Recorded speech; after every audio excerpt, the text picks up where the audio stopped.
김정은 북한 국무위원장이 최근 석 달 사이에 3번이나 중국을 방문하면서 그 배경에 관심이 쏠리고 있습니다. 네, 그런가 하면 한미 군 당국이 올해 8월로 예정됐던 을지 프리덤 가디언 연습을 유예하기로 했는데요. 전문가와 함께 분석해 보도록 하겠습니다. 양무진 북한대학원 대학교 교수, 신범철 아산정책연구원 안보통일센터장 나오셨습니다. 네, 안녕하십니까? 안녕하십니까? 자, 김정은 위원장이 석 달 사이에 중국을 3번째나 오늘 방문을 했어요. 그 북한 인사가 중국을 방문해서 지난번 있었던 북미 정상회담 결과를 설명할 것이다. 그런 예상은 충분히 했었는데 직접 방문을 했어요. 어떻게 보셨습니까? 석 달 사이 3번 방문이다. 아주 예. 이례적이죠. 예. 아마 그 양측의 다 필요성에 공감하기 때문에 방문한 것이 아닌가 보여지고, 큰 틀에서 보면은 김정은 위원장 입장에 봤을 때 지금은 이제 비핵화, 핵을 폐기한 대신으로 가장 시급한 두 가지 아닙니까? 미국으로부터 체제 보장, 그리고 경제 우려사항 해소 아닙니까? 그렇다면 미국으로부터는 이 체제 보장, 안보 우려 사항에 대해서 나름대로 뭔가를 받고, 또 중국으로부터는 경제 우려 사항, 그런 차원을 봤을 때 아마 북중 간의 경제 협력 심도있게 논의할 것이 보이고, 중국 입장에서는 지금 최근에 종전선언, 평화협정 여기에 대해서 반드시 시작부터 들어가야 된다, 그런 입장을 강조하기 위해서 서로가 만나는 것이 아니겠냐, 이렇게 분석해 볼 수 있습니다. 예. 첫 번째 방중이나 두 번째 방중에 비해서도 규모가 굉장히 커졌는데 이전 방중과의 어떤 차이점이랄까요? 그런 게 좀 있을까요? 기본적으로 세 번째 방중이고 이번 방중과는 말씀하신 규모가 다르고요. 예. 중국에서 김정은 위원장이 왔다는 것을 갖다가 공개한 것도 차이가 있는 거죠. 예. 그리고 이제 형식 부분에 있어서는 지난번에는 2박 3일로 북경을 방문했는데 이번에는 1박 2일로 기간이 줄어들었죠. 아무래도 우리 양 교수님 말씀하신 것처럼 북미 정상회담이 끝나고 거기에서 논의된 내용 관련해서 북중 간에 어떻게 보면 공감대를 형성할 부분이 있으면 그 부분을 강화할 것이고, 또한 어떻게 미국하고의 지금 대척점이 있다면 그 부분에 있어서는 중국의 지원을 또 요구할 수도 있고요. 중국으로서도 어떻게 보면 북한 문제에 있어서 지속적으로 중국이 관여를 하고 있다, 영향력을 행사하고 있다 하는 카드가 또 나중에 미중 관계에 있어서 의미가 있기 때문에 양측의 이해가 이렇게 서로 공감대를 이뤘다, 그렇게 생각합니다. 예. 과거와 또 좀 달라진 것은 중국 정부가 직접 김정은 위원장이 이제 돌아간 뒤에야 이제 방문했다라는 걸 인정을 했었는데, 오늘 공식적으로 발표했죠. 방문한 사실을. 물론 이제 아직까지 시진핑 주석과 만났는지 이건 이제 확인이 되지 않고 있습니다만은, 이렇게 일찍 방문 사실을, 방중 사실을 발표한 이유는 뭐라고 보십니까?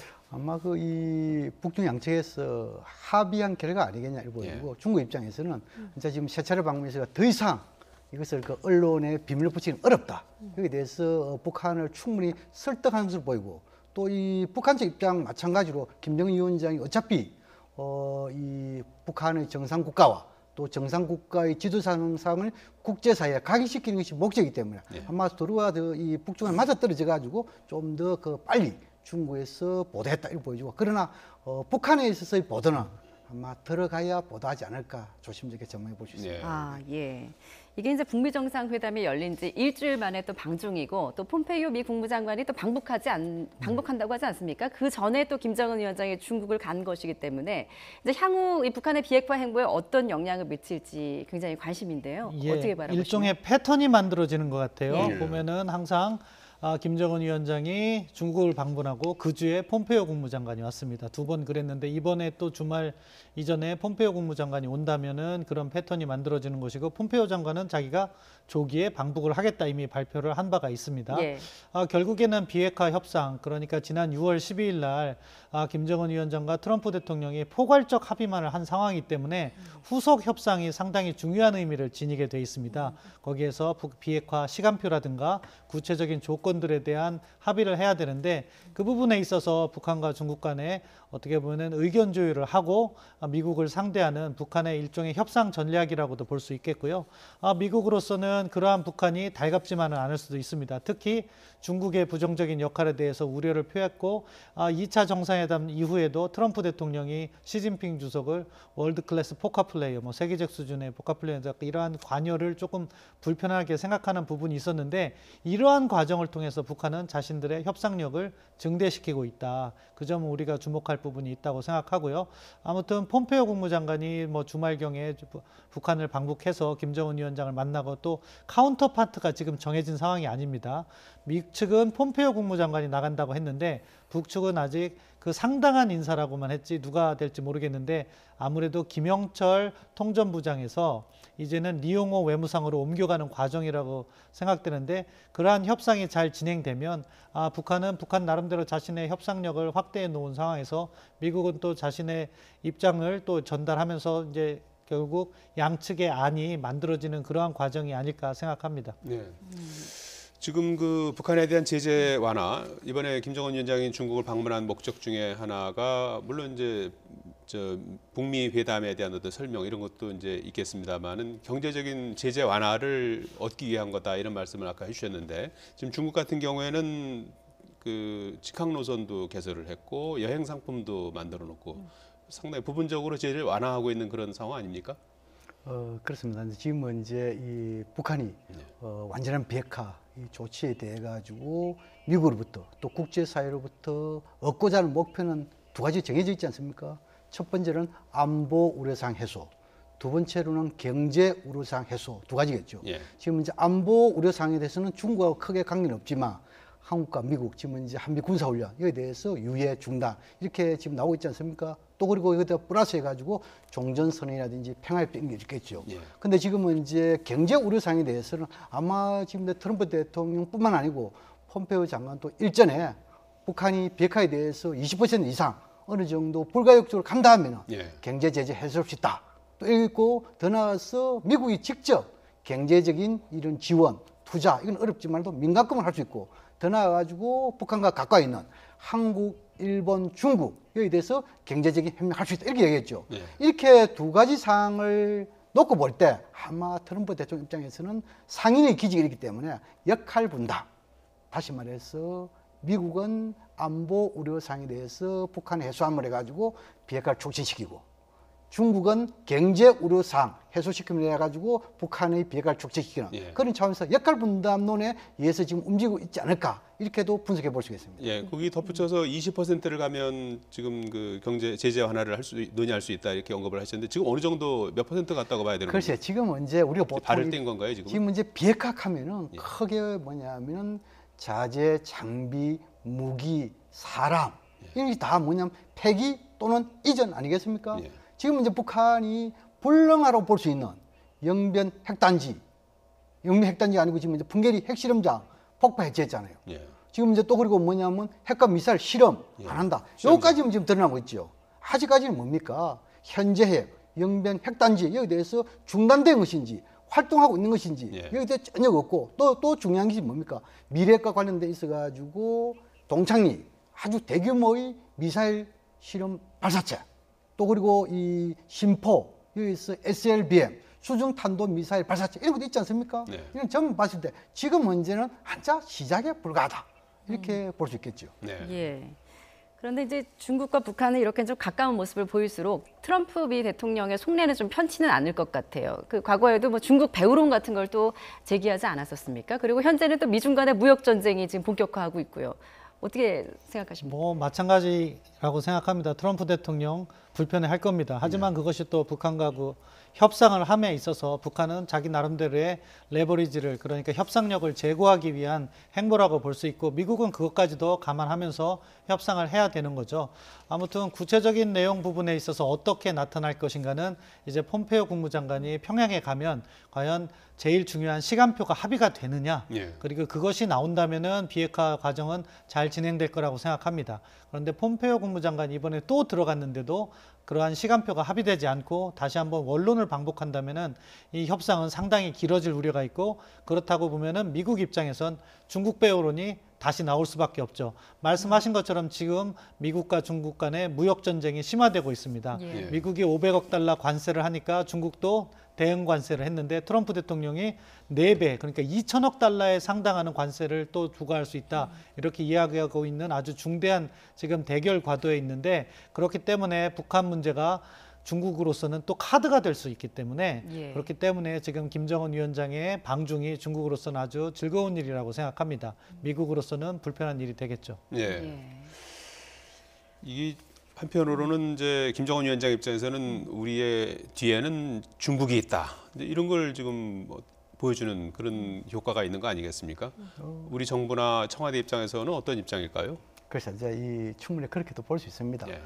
이 북한 입장에서는 지금 이제 북미 간에 지금 이제 정상회담 했고 또 지금 구체적인 합의 이행 이런 부분이 있어가지고 나름대로 뒤에 후견인 세력 이것을 보여주면 해가지고 나름 힘은 되지 않겠습니까? 예. 그래서 또 중국은 뭡니까? 그것을 통해 가지고 또 한반도에서 자기의 영향력 유지 이런 차원에서 북중 간에 서로 셈법에서 좀 이게 있을 것이다 이렇게 생각되고 예. 그다음 지금 문제 조금 뭐니까 이 트럼프 대통령이 일전에 북미 정상회담 앞두고 갑자기 그 6월 12일 정상회담 취소하는 그런 이 소용돌이 있지 않습니까? 예. 여기에 대한 일종의 뭡니까? 하나의 그 빌미, 변명거리 할까 이것을 갖다가 이제 중국에 돌렸지요. 그것은 제가 보기에는 좀 더 대국답지 못하다 저는 생각합니다. 오히려 이 미중 간에 힘을 합쳐가지고 방금 제가 이야기한 대로 역할 분담.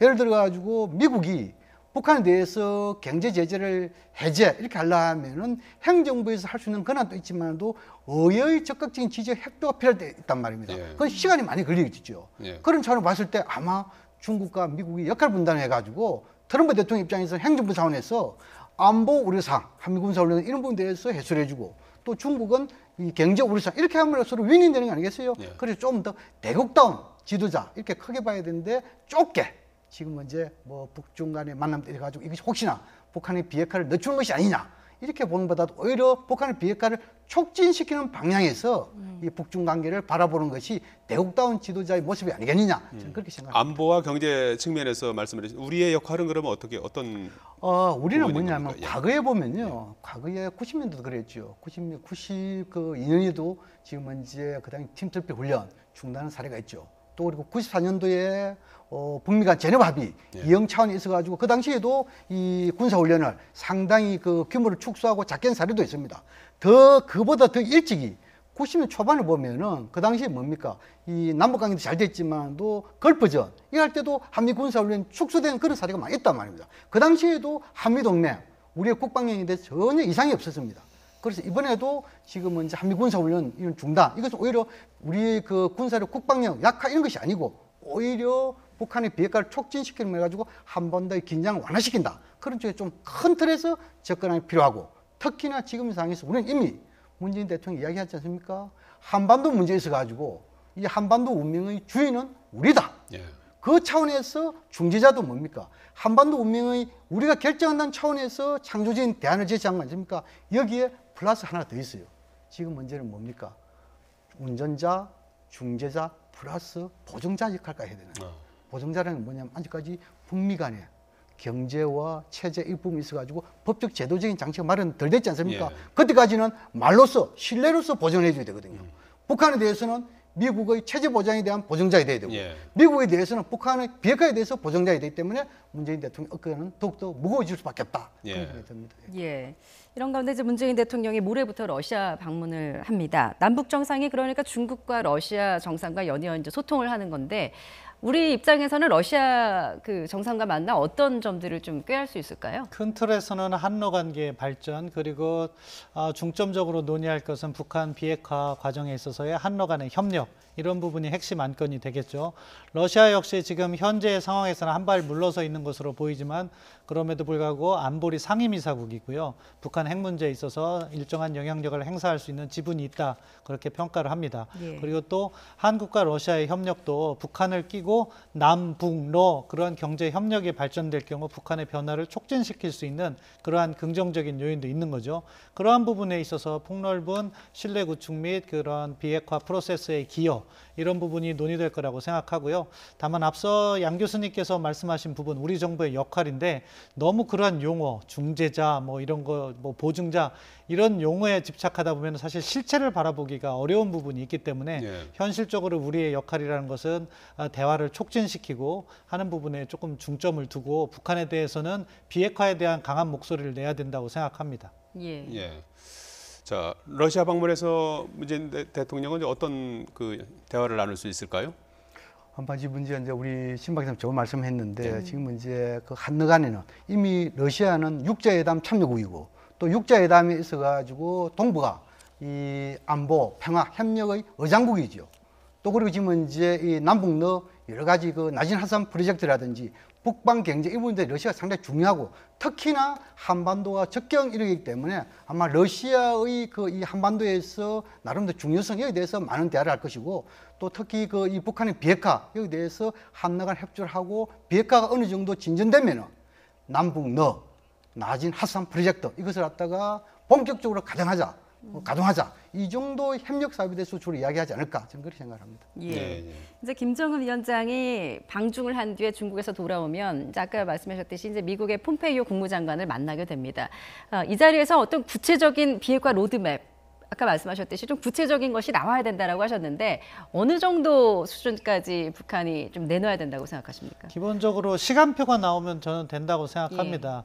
왜냐하면 지금 사실은 6.12 정상회담에서 기대했던 것이 과거에 이렇게 원론적인 상황을 넘어서는 구체적인 행동 계획을 기대했던 거거든요. 미국 측에서도 그러한 부분을 시사했었는데 결국 합의를 이루지 못한 거죠. 그런데 그 과정에서 폼페이오 국무장관이나 트럼프 대통령의 말을 잘 분석해 보면 미국과 북한이 서로가 서로에게 원하는 것은 이미 잘 알고 있다. 그러니까 서로의 조건들에 대해서는 충분히 이해를 하고 있는 상황인 것 같습니다.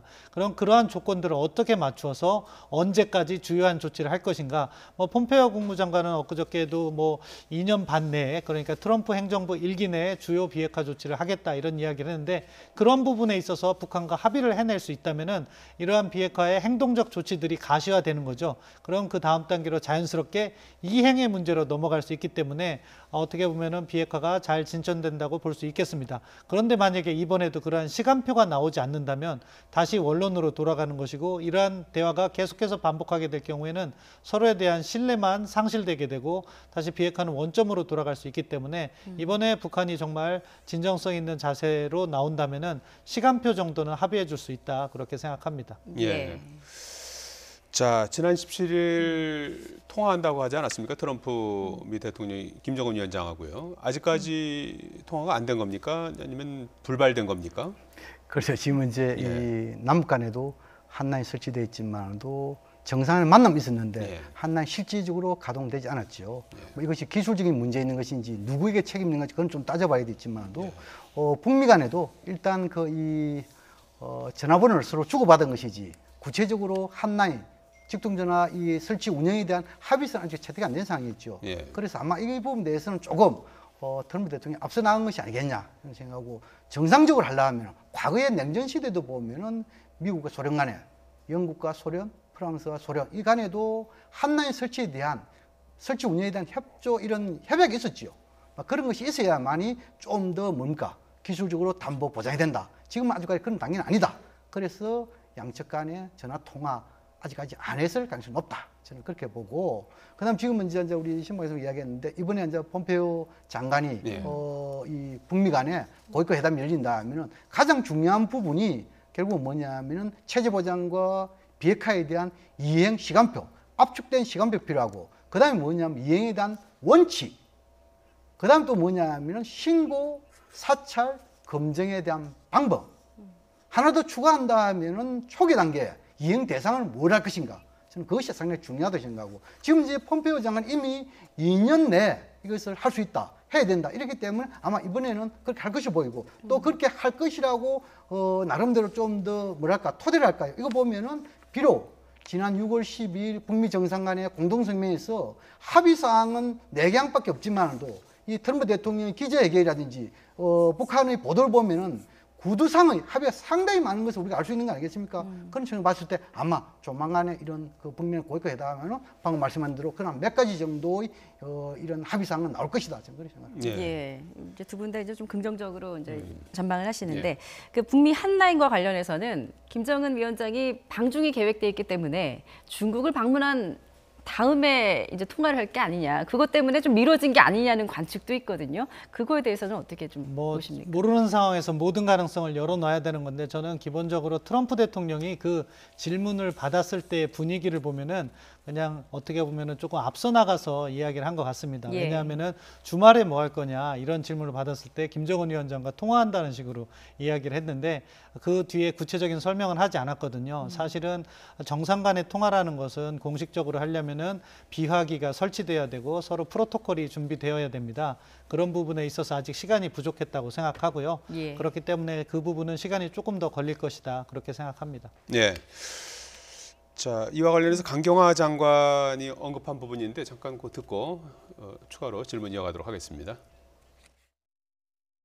폼페이오 장관과의 통화는 고위급 회담을 다시 추진해야 되는 부분에 있어서 미국 측의 준비 상황 그리고 한미 간의 공조에 대해서 의견을 나눴습니다. 그리고 핫라인 통화와 관련해서는 자세히 어떤 그 핫라인이 형성이 되어 있는지 거기에 대해서는 미국 측이 좀 설명해 줄 부분이라고 생각하지만은 아직까지 구체적으로 추진되고 있는 것은 아니다 하는 답을 폼페이오 장관께 얻었습니다.